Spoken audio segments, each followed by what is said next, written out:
Trahedyang sinapit ng mga nagtatanggal ng Christmas tree sa Negros Oriental matapos silang makuryente.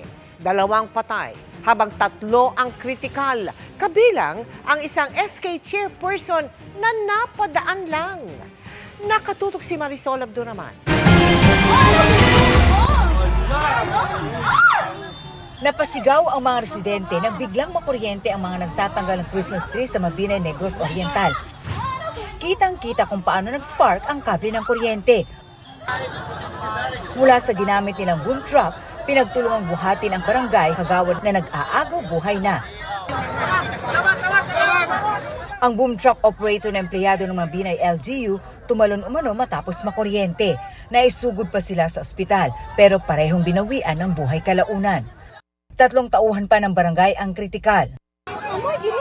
Kabilang dyan ang SK chairwoman na nadamay lang matapos dumaan sa lugar habang sakay ng motorsiklo.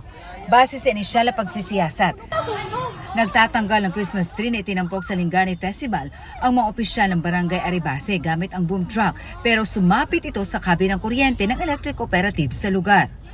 Na-conclude naman ang festival, so ang mga barangay ilan ang ginahinay o kuha ilang mga Christmas tree. During silang pagkuha sa ilang Christmas tree, gamit sila og manlift katong boom truck. Nasangit ang yang boom dito sa high tension wires niya. Mao to nga niresulta na nga kuryentihan sila.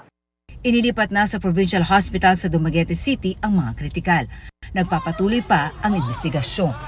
Para sa GMA Integrated News, Marisol Abduraman, nakatutok 24 oras.